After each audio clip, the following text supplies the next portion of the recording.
Hello and welcome to the Family Brand Podcast. My name is Chris. I'm a husband, a father, and an entrepreneur. My name's Melissa, and I am a wife, mother, former nurse turned real estate investor. And we believe the greatest gift you can give your child is a last name that stands for something. Your last name is your family's brand. If you are a parent who wants to raise your child to know who they are, love who they are, and believe in who they are, this show is for you. We promise to bring you real and authentic conversations with parents and experts who are committed to making their family their life's most important work. This show will help you take a stand for your family and to raise your children by design, not default. On this week of the Family Brand Podcast, I have Liz Norton in studio, which I don't get to do very often, and I'm excited to have her in studio. Thanks, Liz. Welcome. Yeah. Hi, thanks for having me. Okay, so this is a different kind of podcast today. I don't think I've ever done an episode like this before. So Liz is my friend. We live in the same town together. I've just gotten to know her since I moved here a couple of years ago, and we wanted to have just a conversation. Liz has never been on a podcast before. Nope, never.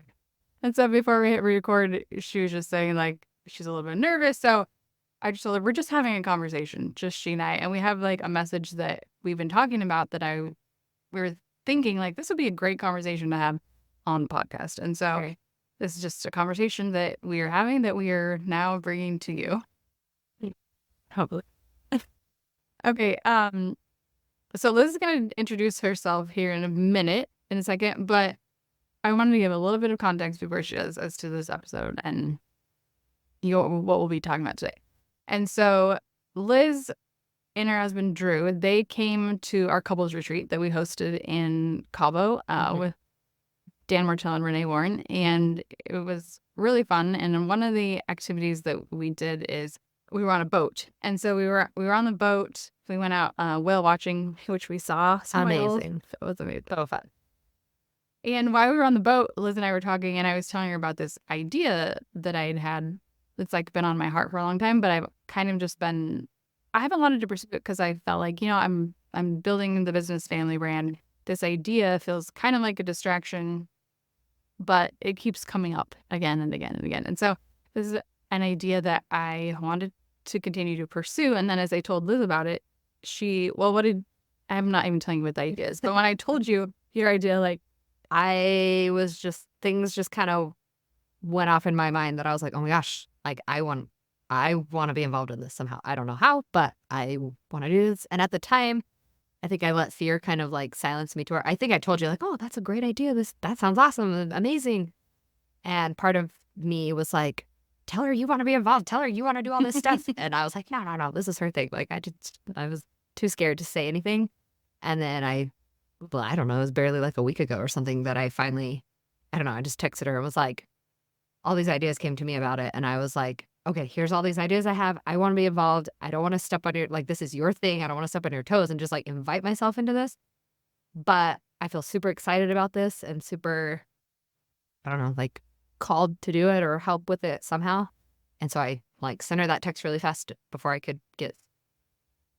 I was not. Before you could chicken. Yeah, before you could chicken up. And I was she didn't text me back for a while, and I kept telling myself, oh my gosh, it was too much. I said too much. She's probably trying to think of a nice way, because she's super nice. So she's probably thinking of a nice way to be sorry, that's not the idea or vision I had for this. And no, thank you. But luckily she texted back and was like, oh my gosh, I love all of this. Let's go for a walk and talk about it. So we did. We went on a walk and talked about it, and it was awesome. And then we decided, hey, she invited me to do this podcast. So I was like, okay, I've never done it and I'm nervous, but let's do it. That's going to be awesome. And so this idea it's about moms. And it's this idea that, when you are who you are and you have a baby, and in an instant, your identity changes. And it's you're not just you anymore. You're still all the things that you always were, but suddenly you're a mother too. But you're still all of the other things. And so this idea, what would you add to anything that I just said? I would just say, you're right. You're still all of these things, but I think when that flip happens and you're a mother, that kind of overshadows, everything else takes a back seat, which is normal, but everything else takes a back seat. And lots of times we struggle to rediscover those things, and we lose parts of ourselves. We lose our identity because we're so focused on mother and nurturer and taking care of this other human. And then you have more kids. So then it's just more and more and more that I think a lot of women, me for sure, struggle with like just losing that other part of ourselves and thinking, okay, like this is all I am now is just a mom. Whereas we kind of want to shift it into, no, you're still all of these things and a mom or and a mother. Mm-hmm. Yeah, I love that tradition. Thank you. And I think for every mother, I actually put out a question on Instagram a few weeks ago just asking, hey, did you struggle with some of that changing identity in motherhood? And I think, I don't remember how many responses I got, but every single person but one said yes. And the person that said no still has a young child. And so I feel like has one child and the child is quite young. And so I feel like for every woman who becomes a mother, it is something that you have to grapple with a little bit. And some, I think it's maybe easier than others, but I feel like you reach a point where it's like, okay, I have had to put myself, like when you have little babies, you have to take a backseat. Right, of course. But there comes a point where that flips and it's like, you don't have to do that anymore. But I think sometimes it's, you've operated that way for so long, you kind of forget, like, wait, who is that person that, and how do I put her in the driver's seat again? And who even is she? And what does she even like? And what do I even do? Like, where do I go from here? And so we just wanted to bring this conversation. It's like super real and unrehearsed, but we thought like, okay, we have this idea. Let's put it on the podcast and we're going to test this idea. So if you enjoy this conversation, if this resonates with you, I'll tell you what to do at the end. Like we want to hear back from you. Like, do you want to hear more of this? And so let's dive in, and we're going to hear from Liz a lot today. Kind of in that context of like rediscovering her and putting herself like in the driver's seat, like the process. And I think for every mom, it's not like, oh, yep, I did it and here I am, like I've arrived on the other side. I think it's a constant reevaluation of totally where you're at and where you want to go. And so let's hear from Liz. Liz, tell us about who is Liz Norton? Who is Liz Norton? Actually, kind of how this started. I think I asked you that on the boat. Is that how it started? Oh, I think it is. I was like, outside of a mom, who are you? I think you're right. And then it kind of evolved into this whole conversation. Yes. So that's funny. Okay, well, I am Liz. I'm a baker. I love to cook, specifically bake, and I love to decorate cakes. I'm a volleyball coach. I love volleyball, passionate about it. I enjoy going to the gym. That's fairly recent. I used to hate the gym. And recently, in the last few months, I've finally gotten to a place where I actually love going to the gym, working out. And I suddenly started learning more and more about like nutrition. And I'm finding a little bit of a passion in that as well. I'm a world traveler. I prefer vanilla over chocolate. I love a good 2000s throwback jam session. I enjoy binge watching TV shows, specifically One Tree Hill, always. I have a bit of a sweet tooth. I am a cosmetologist, not currently working, still have my license. I love the beach, hate the actual ocean, being in the water. And I'm a mother. I love it. And tell us, you have 4 kids. Tell us a bit about that. I have 4 kids. I have a daughter, Charity, who's 10. And so I had just turned 21 when I had her. And then I have a son, Liam, who is almost 8. I have a son, Luke, who is 5. And then our baby, Ben, just turned 1. So it's kind of a madhouse at our house, but I love it. It's unorganized chaos. And that's another thing that I want to make sure is clear in this episode and any future conversations that we have about this is none of this is meant to say like when you say you love being a mother. None of this is to say I like love it. It's otherwise. the best thing I've ever done in my entire life. I love being a mom. I love my kids. I don't think there's anything that I could ever do in this life or any accomplishment I could ever achieve that's going to be greater than that. Like being a mother is amazing and everything to me. So yeah, we're definitely not saying, oh, well, being a mother is just you're just a mom. That's kind of what I was saying earlier. It's not because I feel like a lot of conversations, at least I've personally been in that situation a lot where people are like, oh, you're just a mom. Or I find myself even saying it like, what do you do? And I'm like, oh, I'm just a mom. When no, like that's amazing. Like if you're a mom, you're amazing. That is the hardest, most rewarding job ever. And instead of I'm just a mom or she's just a mom, it's no, like you're this amazing person full of all this life and all these different aspects about you, and you're a mom. And that's still amazing to be a mom. So we're definitely not diminishing that. Yes. I think that this interesting balance with this conversation is highlighting both.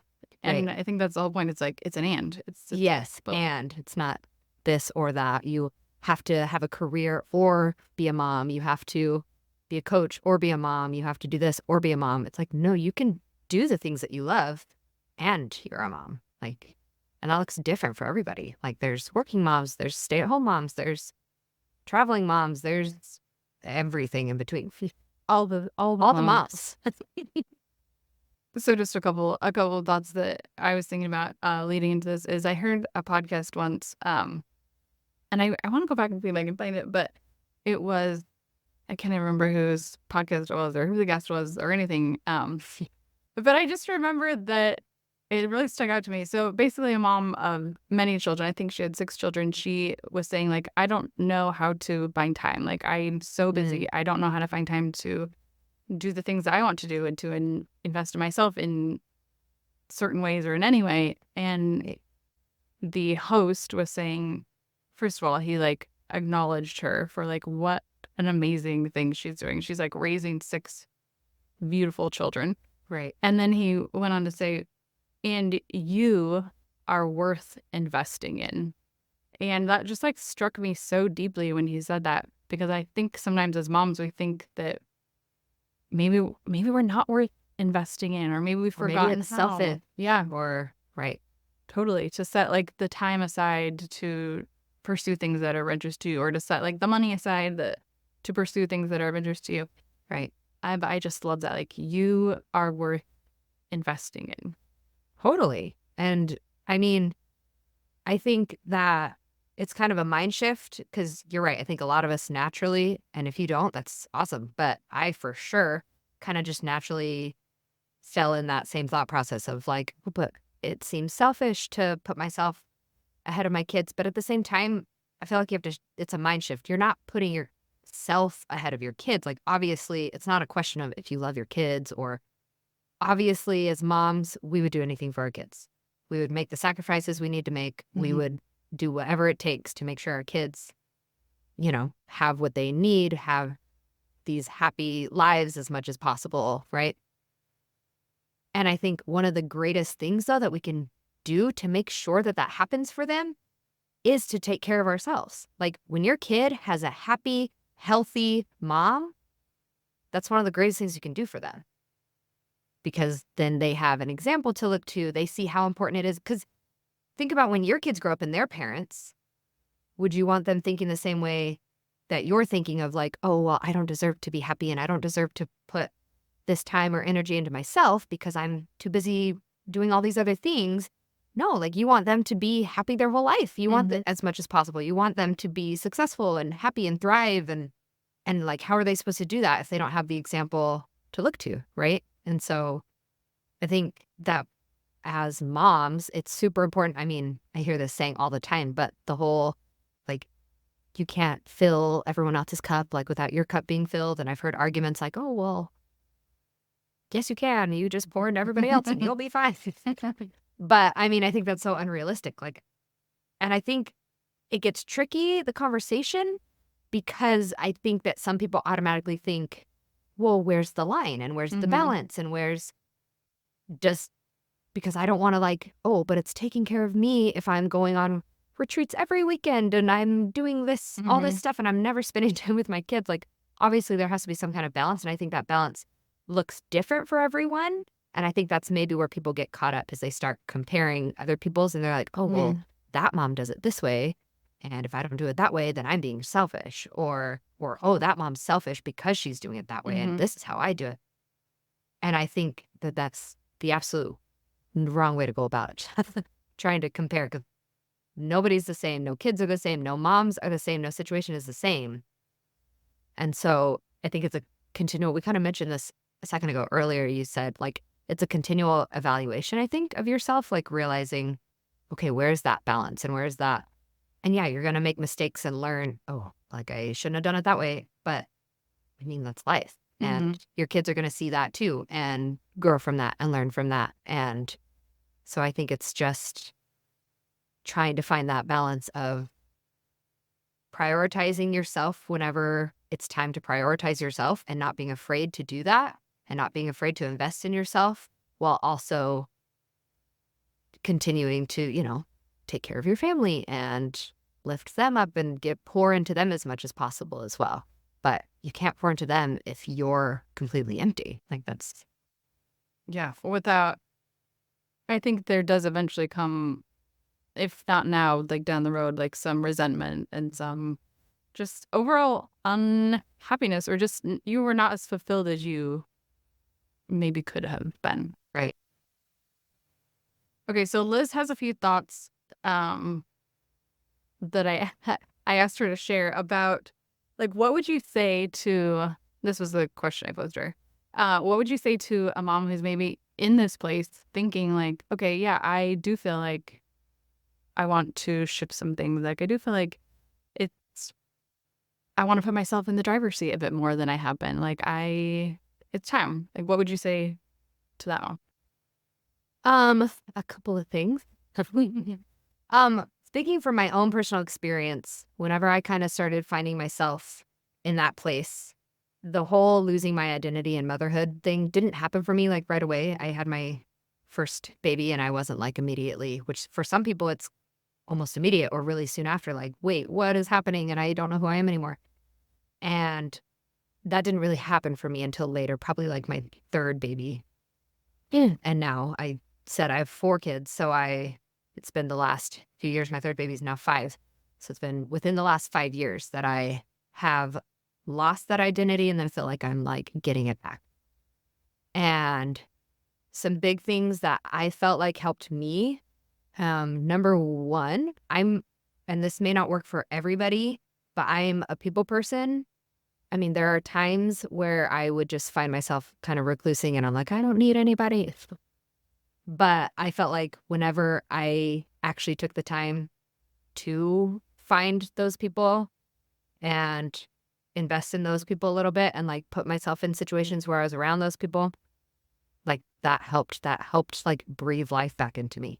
I've been super lucky, blessed to have really good friends throughout my life. And I have really good supportive family on both sides. Me and my husband both have really great families. And I know not everybody has them. And so it's hard. It's easier said than done, I think, to say, oh, well, just go find people. Go find your people. But even if you can find one person, that is going to help, like that you can talk to, that you can pour into each other and you can rely on each other and you can help build each other. Like that's huge. Like other people and finding your people, your community, your village, like that's going to be huge in helping you find yourself again. Like, because that also helps relieve some of the pressure of like, well, I can't do this all on my own and I don't have time to invest in myself because I have all these kids to take care of or whatever. Find somebody that maybe you can trade babysitting and they take your kid or kids for a while and just do something for you. Whether that's, I'm going to literally just lay here and like read a book, or I'm going to go take a bath, or I'm going to go for a walk, or I'm going to go take a class at the gym, or I'm going to start a podcast and I'm going to record an episode today while my kids are being watched. Whatever it is that brings you joy and happiness, explore that. And if you try one thing and you like it and it doesn't really pan out, that's okay. Try another thing. Or if you try something that, oh, that sounds fun, and you were like, nope, I hate this, that's okay too. Like don't be afraid to put yourself out there and try things just for you, just because you want to.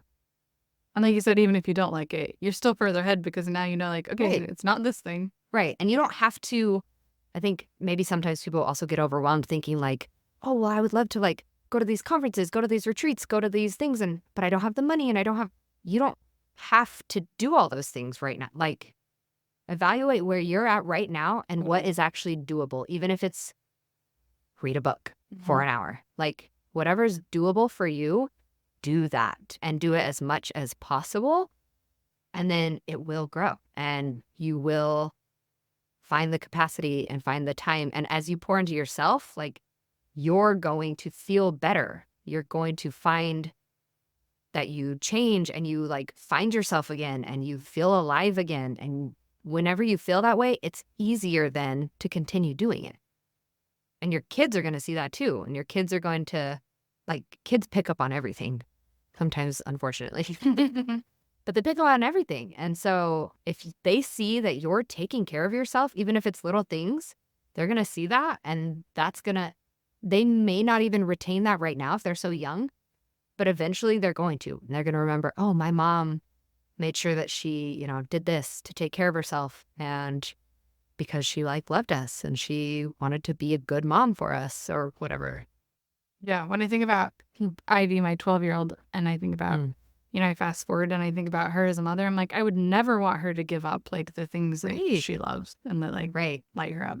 So why do I expect that of myself? Yeah. And I think there's seasons for sure. And we've kind of touched on that. Like, newborn fog, totally. I get it. I was like, I can just get up and breathe today. And like, so true. That's great. And if you don't have even an hour, if you have 10 minutes that you can give the baby to your husband, or the baby only sleeps for 10 minutes at a time, take 10 minutes and go do breath work. Go take a bath really quick. Go sketch a little picture. Whatever it is, find, even if it's the tiniest amount of time, find it and do it. And it's going to build eventually. And you're going to see changes and differences. I mean, like all the examples that you're giving here, I think sometimes when we're thinking about me time or whatever, it's easy to be like, well, I'm going to go have a minute and watch a show or get on Instagram or whatever, which I think is great. But I think that there is a difference in outcome versus like, I'm just going to absorb like information versus I'm going to intentionally like pursue something that is meaningful to me. Right. Which, that's interesting. I didn't even think of that until like previous to today, until you just mentioned that. But Drew and I have had this conversation, my husband, Drew, that, sometimes you want to just veg out and just scroll Instagram or whatever. And I used to do that a lot. And I used to be like, well, I don't want to do anything. I just want to lay here and I just want to scroll and I just want to. But I found myself like that wasn't helping though. It wasn't helping my mental state. I thought that I was just relaxing. And I was like, I literally don't have any mental capacity to do anything else right now. I'm just going to scroll Instagram. And I didn't realize until probably a little later after talking about it more and looking back at things, that was actually, even if it was 10 minutes, that wasn't doing anything productive for me at all. And most of the time it was actually the opposite, because whether we want to admit it or not, or whether I consciously was realizing it in the moment or not, I was comparing and I was wishing for other things and envying other people's lives. And social media can be awesome, but it can also be like the number one worst thing, especially if you're already in like a state of, I'm so overwhelmed. I don't have this. I don't have this. I don't have this. It's just easy to get on there and see more things that you don't have, instead of putting it down and focusing on what we do have. Even if it's one thing, I have these amazing kids. I have a house. I have this book that I've been wanting to read, and I'm going to just sit here and read it. Whatever it is, and focusing on what you do have rather than what you don't have. No, that's Again, great. even if it's just a tiny amount of time, it's going to also be huge. I think you're right. Sometimes you maybe don't even realize it, but like if you were to examine the thoughts like as you're scrolling, like if you're in that postpartum fog and you're seeing the mom who she gave birth at the same time, look how she bounced back. Like even though you're and not... she's like posting a picture 6 weeks later, and she looks super thin and super together, and her hair is all perfect, and her baby is like, oh, I'm sleepy. She's sleepy through the night, and you're like, I hate that person. I don't even know that person, and I hate that person.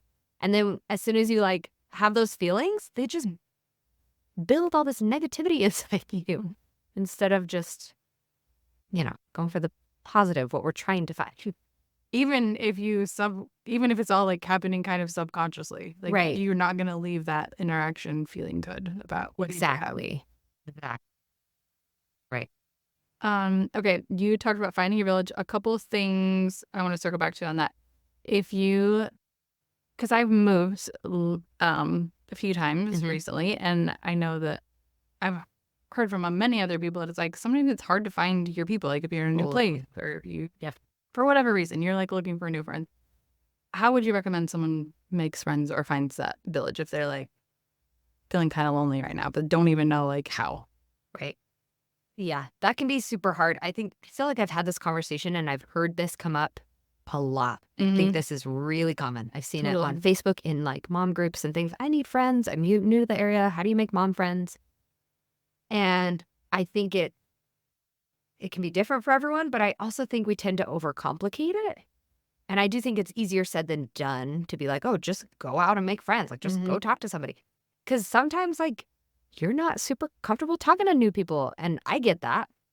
I am not super comfortable talking to strangers and new people. And I think I come off as really shy at first and really quiet and I don't know what to say. And I think it kind of circles back to investing in yourself. If you realize, you know what, this is something that I need people and I need a village and I need whatever that is, you have to be brave. Some people, it's going to be more natural for them to be like, oh, it's not scary at all. Just go talk to people. And maybe you're at the park and you see another mom and just go up and talk to her, or in line at Starbucks or whatever. But some people it's like paralyzing. And I get that because I've been there too, where I'm like, well, I don't know what to say. And what if I sound stupid? And it sounds so dumb to just go up and be like, hey, I'm Liz. Who are you? And I have kids. Do you have kids? Do you want to be my friend? But I think what's funny is it's so common.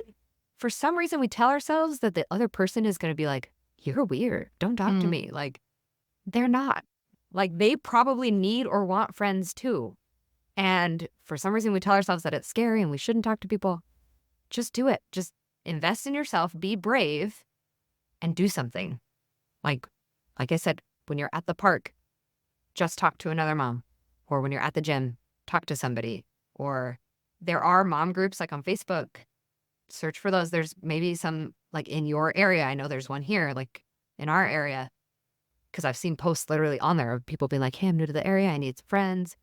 And every time I've seen a post like that, there's a million comments saying, yeah, let's hang out. I'm also Yes, I live here. Yes, me too. Like, you're not alone in that. That thought is not true. That, oh, you're the only one who doesn't have friends. Nobody's going to want to be your friend because of this reason or this reason or this reason. That's not true. Absolutely not. Like, you don't even have to, you'd be surprised the kinds of people that maybe become your people. Like, they don't have to have everything in common with you. And I don't know why we think, oh, I have to have all these things in common with people to be friends. One of my best friends, we are literal opposites in almost everything. And yet we're best friends. Which, that didn't happen overnight. We literally hated each other when we first met each other. But it's just been years of like slowly back and forth. And then suddenly we were friends and got to a place where we're like, you know what? You like these things and I like these things and we disagree on a bunch of stuff. But we're friends and we love each other. And it's just built on that. Like, all it takes is like one common thread. You do not have to have all these things in common. And what's an already thing that you have in common with this person is you're both moms. Like, if you're trying to find a mom friend, you're a mom, she's a mom. Boom, done. Like, you already have that in common. Yeah. So just build off of that. Go from there. It's good. Such good advice. I remember when I moved here a couple years ago, someone invited me to play on a volleyball team in a local volleyball league. And I remember that first night, like driving to the game and being like, I just want to turn this car around. I just want to go home. I don't know any of these people. I didn't know anyone, but and it didn't happen overnight, like where I looked forward to going, but it did feel like bravery. Like, yeah, I have to go in and I have to meet these people and I have to like put myself out there. It was totally. And I think it also goes back to this thought just kind of popped into my head because we were talking about comparing it to like our kids and imagining our kids as parents. Mm-hmm. So like my daughter, yeah, imagining her as a mom. I don't want to imagine her as a mom then being like, I have no friends and I don't like if she like she's braver than I am right now. And if she's brave enough to go up and talk to people, like why am I not like brave enough to do that? And I want to have friends. I want her to have friends her whole life. So how come I feel like I don't deserve to have friends or I'm not brave enough to put myself out there? Mm-hmm. Like, yes, you are. I love it. A lot of good stuff there. And then, do you have any more? So before we started recording, you had said a couple things: find your people, find your village, and then find yourself. Kind of a Right. nutshell of a bigger That topic. could be a whole really conversation. And I mean, we've kind of been talking around that a little bit, but what else would you add, if anything, to that find yourself part when it comes to? I mean, yeah, I think we've kind of touched on it. And I think that there's a whole lot of stuff you could get into that specifically. But again, just going back to like investing in yourself, and it's going to look different for everyone. And I mean, I think I mentioned this to you, the podcast that you did with Haley. And that was like, I listened to that podcast, and that was after that podcast was when I texted you because all these thoughts came to mind because I loved that podcast. She had so much good stuff to say. I'll link it in the show notes. It was like Yeah, it's a good one. the beginning of May of Yeah. 2024. Yeah. Good one. And she kind of was talking about this topic and was like, she compared it, was talking about like you as like your child, like you as a child, like what did you used to like to do? Mm-hmm. And what used to bring you joy, and like maybe explore that a little bit. So me, for example, I've always loved the sport of volleyball. I first started playing whenever I was in middle school, and I just fell in love with it. And I played all through middle school, all through high school. I had phenomenal coaches. After high school, I just kind of played here and there. Like I didn't go on to play college or anything, but I just kind of played on little city leagues and things here and there. And it wasn't until probably 3-4 years ago, I can't remember when it was, that I was on a women's city league here. And I just remember one night, like I came home and I thought, that was so fun and I loved that. What is it that I loved so much about it? And then it hit me like, maybe you should be a coach. Mm. And I suddenly was like, oh my gosh, I've never thought of that before, but I think I would love that. And I had no idea what I was doing, and I had no idea how that process even worked. I literally called the high school here and was like, I want to be a coach. How does that work? They're like, well, you have to fill out a job application. Literally on the job application, I like was totally limiting myself, having this limiting thought process because I was like, I don't know the process and I don't know what to do. So on the application, I didn't even write that I wanted to be a volleyball coach. I wrote assistant coach. I was like, I can't be a coach. I'll just be an assistant. I don't know. But anyways, turns out like I was able to coach, and I coached JV that first year. And then last year I was able to help coach. I was assistant last year. I was able to assist JV, both JV teams and varsity. And I just fell in love with it. And really that just was me kind of going back to like, okay, well, what's something that I love doing, and pouring into that and exploring that more. And it turned out to be this whole thing that I never envisioned for myself. Mm. I never thought of myself as, ooh, I want to be a volleyball coach when I grow up. But now that I've done it, I'm like, I love that. And I've found a passion in it. And I feel like I said it in my intro, like that's a piece of me now that I rediscovered about myself. So That's cool. glad I did that. I love that. And so, yeah, and I think it can be as simple as that, is asking the question. I think maybe we overcomplicate it sometimes. Like, Definitely. I have to Especially find as myself. women, like we have Yeah. so many, our brains are so complex, it's ridiculous. And we overcomplicate everything, and we overanalyze, and as soon as we have like a thought into our head, hey, maybe I should do this, it's sad, but almost immediately thoughts come in like, no, this is why you shouldn't do that. Mhm. And you're silly for even thinking that. And this is why it wouldn't work. And this is why it's not realistic. When really, like, we need to do better at pushing those thoughts out. Drew tells me all the time, I don't know if it was a book he read, something. He's been on this whole self-discovery journey too. And he's been reading a bunch of books and listening to podcasts and stuff over the last few years. And this phrase of we need to talk to ourselves more and listen less. Is that right? Do you know what I'm talking about? Yeah. Because lots of times we listen to ourselves and we're listening to all the negatives that's immediately coming in. Like, The reasons why you can't do that. Yeah. You're not good enough for that. That's not realistic. That's selfish. That's whatever all the negative thoughts are, when really we need to talk to ourselves more and even out loud, like, no, I am going to be a volleyball coach and I'm going to be a mom. And I remember saying that in that phase of life is before we had Ben, is before we were even pregnant with Ben. Which is your Ben, baby, which is my who baby. Yes. Yeah. And before we were even pregnant with him, but I knew that I wanted another baby. We had talked about it. And I remember going to Drew that night, and then the next few days talking about it after I came home from that volleyball game, thinking, I think I want to coach. And I asked him, do you think it's crazy if I coach? Like, is that crazy? Because that's what all those thoughts were. He's like, that's crazy. What are you doing? You can't do that. I thought you wanted to have a baby. Like, you're not doing that. And he's like, no, I mean, if that's what you want to do, yeah, let's figure it out. And I remember telling him, yeah, I want to be a coach and I want to have another baby. So how does that look? Like, I want both. So I'm going to figure it out. And we did. Like, it was hard, but we did. Figured it out. And I loved it. Cool. I love that. Such a great story. But it, again, just started with you being like, this is something that's interesting to me. Right. Something that I want to pursue. And it wasn't any more complicated than that.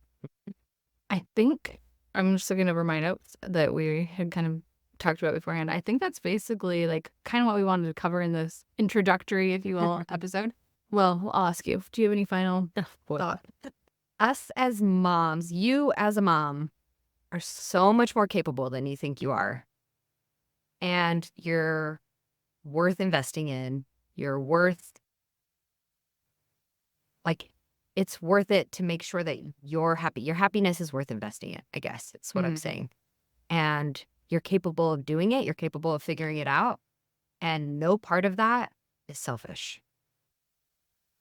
And I love that. To tie it all in a little bow. Thank you for coming and being brave. Like, I know this was an act of bravery. I think I'm sweating.